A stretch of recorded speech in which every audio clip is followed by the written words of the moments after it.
काल दादाशी माझं बोलणं झालं आणि मी सहजच विचारलं की दादा कार्यक्रमाची वेळ किती ठेवायची, तर ते म्हणले कार्यक्रम शार्प 7ला चालू होणार आहे.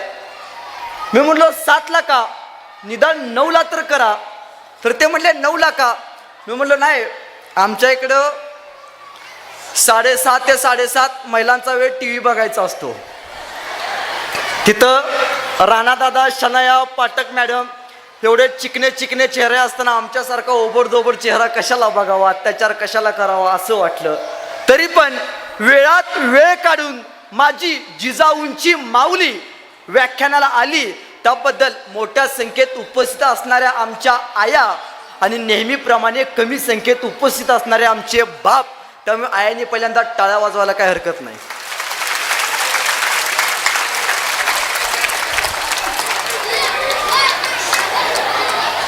सरकारी मराठी उच्च प्राथमिक शाळा मुचंडी यांच्या वतीनं, जिल्हा बेळगाव यांच्या वतीनं मराठी शाळेच्या अमृत महोत्सवानिमित्त आज व्याख्यानाचं आयोजन करण्यात आलं. खरं तर सर, आजचा हा कार्यक्रम पाहिल्यावरती आणि आजच्या कार्यक्रमामध्ये विद्यार्थ्यांचा असलेला जोश हे बघितल्यावरती असं वाटतंय की अखंड हिंदुस्थानाच्या इतिहासामध्ये अमृत महोत्सव जर कोणासारखा घ्यायचा तर तो मुचंडीच्या मराठी शाळेसारखा घ्यायचा. पहिल्यांदा सांगतो, शांत बसलात तर बोलणार, तुमच्यासाठी 200 किलोमीटर अंतर पार करून आलोय.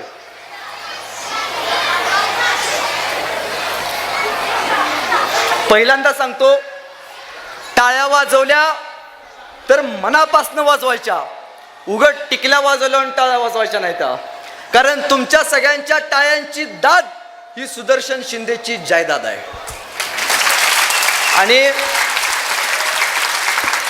तुमच्या गावातून ही जायदाद सुदर्शन शिंदे इथून घेऊन जाणार आहे. खरं तर आज तरुणांना मार्गदर्शनपर काहीतरी दिलं पाहिजे. अनेक कार्यक्रम निर्माण केले जातात. या हिंदुस्थानाच्या मातीमध्ये अनेक सांस्कृतिक कार्यक्रम शिकवले जातात. या देशाला जसं इथल्या महात्म्यांनी, महापुरुषांनी आयुष्याचा जगण्याचा अर्थ दिला, तसंच या देशाला सगळ्यात मोठी एक संस्कृती आहे. या संस्कृतीवरतीच हा देश चालतो. या देशाला जर खरा कणा जर कोणता असेल तर तो या देशाचा म्हणजे या देशातली युवा पिढी आहे. पहिल्यांदा युवा पिढीपुढे काहीतरी गेलं पाहिजे, त्यांना काहीतरी मनामध्ये रुजलं पाहिजे. यासाठी तुम्ही मला आमंत्रित केलं, त्याबद्दल पहिल्यांदा सगळ्यांचे आभार व्यक्त करतो. माझी एक अत्यंत लाडकी आणि सुंदर कथा आहे. मी नेहमी सांगत असतो, तुम्ही कधीतरी पंढरपूरला गेलात? पंढरपूरला किती लोक गेलेत? हात वरती करा. एवढीच लोक गेलेत, हात खाली करा. तुम्ही कधीतरी पंढरपूरला गेलात तर पंढरपूरला एक देव आहे, त्या देवाचं नाव पांडुरंग. काय नाव? मुचंडीची लोक मुकी आहेत काय हो? काय नाव त्या देवाचं? असा आवाज पाहिजे. पांडुरंग, ज्याला आपण विठ्ठल असं म्हणतो. पंढरपूरच्या विठ्ठलाला आमची वारकरी मंडळी, माय माऊली, त्या विठ्ठलाला जात असताना रामकृष्ण हरीच्या गजरात जाते. रामकृष्ण हरीच का म्हणतो आपण? कधी प्रश्न पडलाय? रामकृष्ण हरी यासाठी म्हणतो कारण वारीची वाट सुखकर व्हावी. त्याच देवाचं प्रतिरूप आहे ताईंनो. दक्षिण भारतात त्याला बालाजी असं म्हटलं जातं. काय म्हटलं जातं? बालाजी या शब्दाचा अर्थ मला असा आठवतो, मला असं वाटतो की बालाजी म्हणजे बासुंदी, लाडू आणि जिलेबी ज्याच्या घरात आहे ती सगळी लोक तिकडे जातात, कारण तो धनब्रह्म आहे. आणि पंढरपूरचा विठ्ठल हा नादब्रह्म आहे. पंढरपूरच्या विठ्ठलला जात असताना आमची वारकरी मंडळी रामकृष्ण हरीच्या गजरात जाते. तसं त्या बालाजीला जाताना आमचे लोक म्हणतात गोविंदा गोविंदा. काय म्हणतात? गोविंदा गोविंदा. मध्यंतरी माझ्या पेपरला बातमी आली होती, माझ्या म्हणजे सगळ्यांच्याच आली होती, की आपल्या प्रियकराला बरं वाटावं यासाठी ताईंनो एक मुलगी तिरुमला ते तिरुपती उलट चालत गेली होती. मी म्हटलं आपल्याला पण बरं वाटावं, आपण सवच चालत जावं, म्हणून आम्ही सवच चालत जायला निघालो. सगळी लोक म्हणायची गोविंदा गोविंदा, आम्ही म्हणायचो गोविंदा गोविंदा. सगळी लोक म्हणायची गोविंदा गोविंदा, आम्ही म्हणायचो गोविंदा गोविंदा. आमच्या बरोबर आमच्याच भागातले कोल्हापूरची आजीबाई आली होती. कोल्हापूरची आजीबाई, तांबडा पांढरा रस्सा, ठसक्याशिवाय बोलणार नाही. आम्ही सगळी लोक म्हणायची गोविंदा गोविंदा. त्या आजीबाई म्हणायची आमचं पण तेच आहे. आम्ही सगळी लोक म्हणायचो गोविंदा गोविंदा. त्या आजीबाई म्हणायची आमचं पण तेच आहे. बराच वेळ असं झालं, मला प्रश्न पडला. मी एका कट्ट्यावरती गेलो, ताक पिलो आणि मावशीपाशी गेलो आणि मावशीला म्हणलो मावशी तुझं काय चालू आहे? आम्ही सगळे म्हणतो गोविंदा गोविंदा आणि तू म्हणते आमचं पण तेच आहे. ती म्हणली अरे लेकानो, तुम्ही ज्यांचं नाव घेता ना त्या आमच्या ह्यांचं बी नाव तेच आहे, म्हणून म्हणलो आमचं बी तेच आहे. विनोदाचा भाग सोडा, पण महाराष्ट्राच्या किंवा अखंड कर्नाटक, राजस्थान, गुजरात, पंजाब या संपूर्ण राज्यामधल्या अर्थव्यवस्थेला किंवा सामाजिक व्यवस्थेमध्ये सगळ्यात मोठी घट जर कुठली पडली असेल तर ती हीच आहे की आमचंही तेच आहे. म्हणजे बघा ना, आज आपण छातीवरती हात ठेवून सांगा, हे सगळे अधिकारी लोक इथं बसलेत, यांना घडवणारी कुठली शाळा आहे? तर ती मराठी शाळा आहे. पण आज आपण आपली मुलं इंग्लिश मिडियमला पाठवतो. का हो? शेजारचं पोरग सूट बूट घालून गाडीत बसून इंग्लिश मिडियमला गेलं की त्याच्या शेजारची लगेच आहे म्हणते नाही आमचं पण तेच आहे, आमचं पण पोरग तसंच गेलं पाहिजे. या मातीमध्ये शामरूप पिढी जन्माला आली ताईंनो. आपल्याला वाटतं आपल्या पोटी चांगले इंजिनियर, डॉक्टर निर्माण व्हावेत, जे उद्या या भविष्यामध्ये जाऊन चांगल्या पद्धतीचे कार्य करावेत, या देशाला खऱ्या अर्थाने न्याय द्यावेत. तर त्यासाठी तुम्हाला पहिल्यांदा तुमची मुलं मराठी शाळेत पाठवली पाहिजेत, मराठी शाळा उभी राहिली पाहिजे. ही सगळ्यात मोठी वस्तुस्थिती आहे. आणि मी खरं सांगतो, छातीवरती हात ठेवून सांगतो सर, आजपर्यंत बऱ्याच शाळा बघितल्या, आजपर्यंत बऱ्याच मराठी शाळा बघितल्या, पण तुमच्या शाळेचे विद्यार्थी आणि शाळा बघितल्यावरती असं वाटतं की अखंड हिंदुस्थानातल्या प्रत्येक मराठी शाळेनी एकदा तरी मुचंडीच्या मराठी शाळेला भेट नक्की द्यावी. यातूनच उद्याचे शिवाजीराजे, संभाजीराजे, यातूनच विवेकानंद, यातूनच महाराष्ट्रातले महापुरुष खऱ्या अर्थ निर्माण होणार आहेत. अहो बघा ना, माझं एक कायम सांगणं असतं की कोणाचा काय आदर्श आहे, आपल्या आदर्शावरती आपल्या आयुष्याची संस्कृती ठरली जाते. आज आपला काय आदर्श आहे? छत्रपती शिवरायांचं एक वाक्य होतं, हे राज्य व्हावं हे तो कोणाची इच्छा? पोरांनो कोणाची इच्छा? मुकी नाहीत ना, मगाशी विचारलंय कोणाची इच्छा? मग श्री म्हणजे कोण? श्री म्हणजे कोण? हा पोरांनो मला सांगा, बारक्या पोरांनो, सैराट पिक्चर बघितला का? झिंग झिंग झिंगा, सैराट झालं जी. आरची कोणाबरोबर पळून गेली? परशा. आरची कुठल्या गाडीवर येत होती? बुलेट. तुमचा प्रसाद आहे बरं काय हो सगळा, मागं बसलेले कार्यकर्ते, हे सगळा तुमचा प्रसाद आहे. पोरांनो झुकेगा नाही.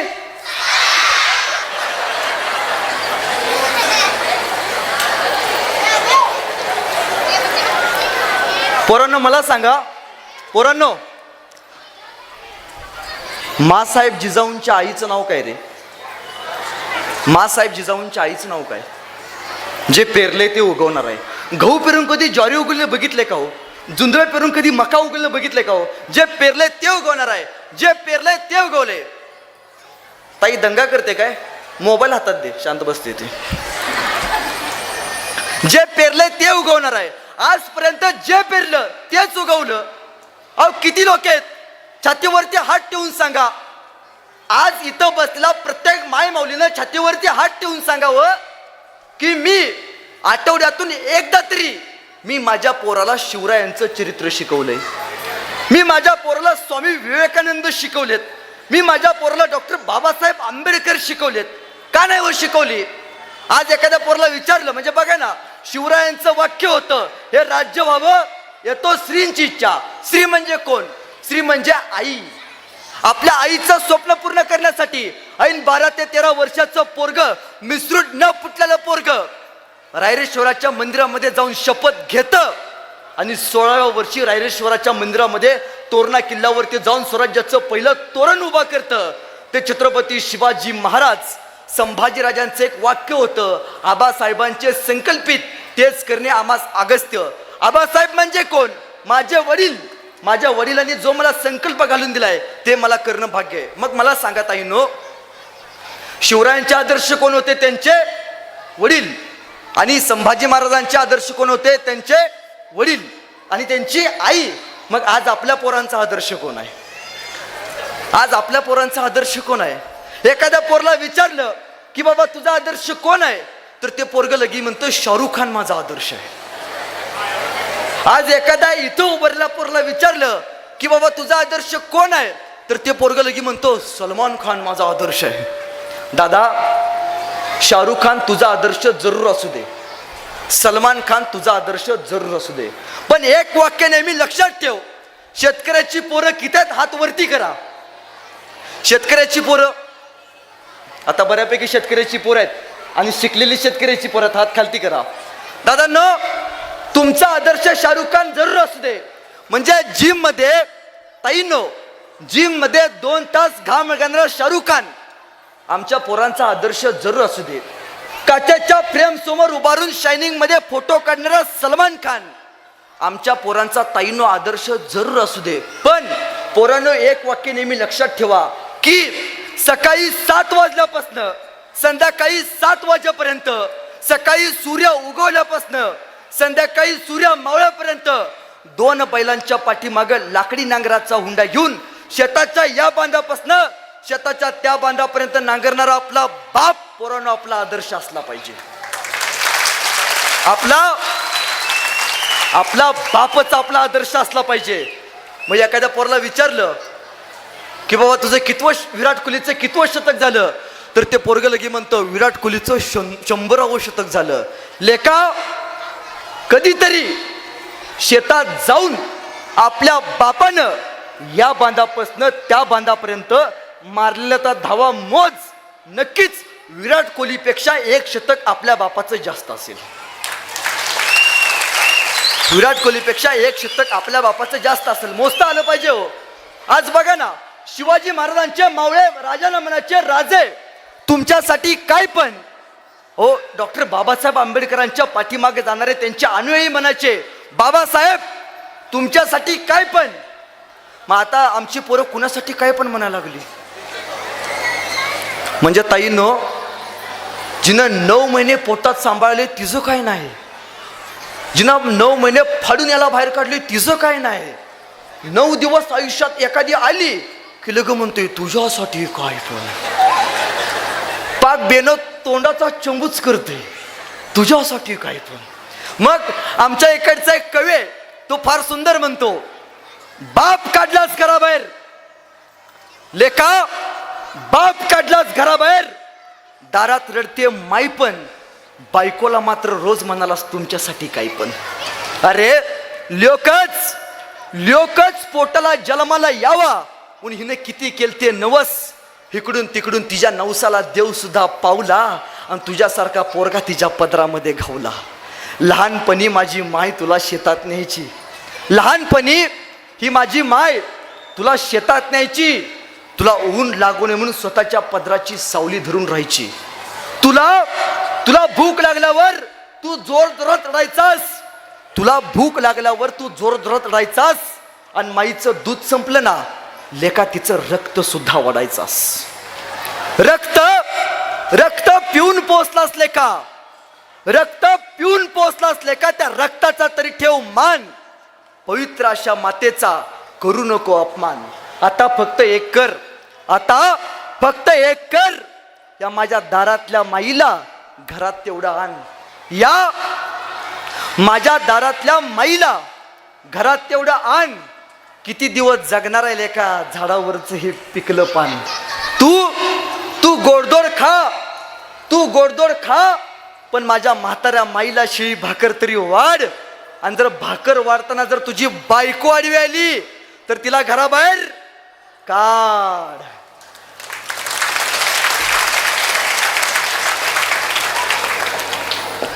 बायको लेका, बायको जाणारच नाही, तुझी बायको जाणारच नाही.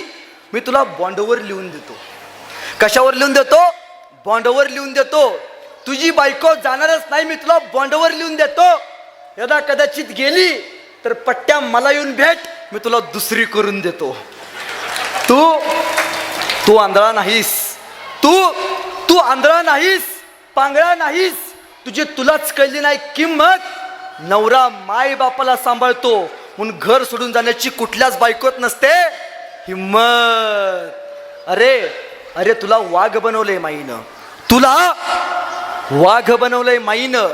दुर्दैवानं तिलाच उरणे आता बायपण. खरा मर्द असशील तर माय आणि बापाचं दर्शन घेऊन म्हण, माय बाप हो तुमच्यासाठी काय पण, तुमच्यासाठी काय पण, तुमच्यासाठी काय. हे म्हणता येईल का हो? हे करता येईल का हो आपल्याला?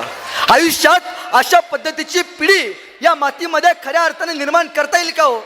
साहेब प्रामाणिकपणे सांगतो, ताईनं मी प्रामाणिकपणे कबूल करतो की साहेब तुम्ही 4000 लोकांपुढे मला बोलायला सांगा, 4000 लोकांपुढे मला बोलायला सांगा, मला काही वाटत नाही.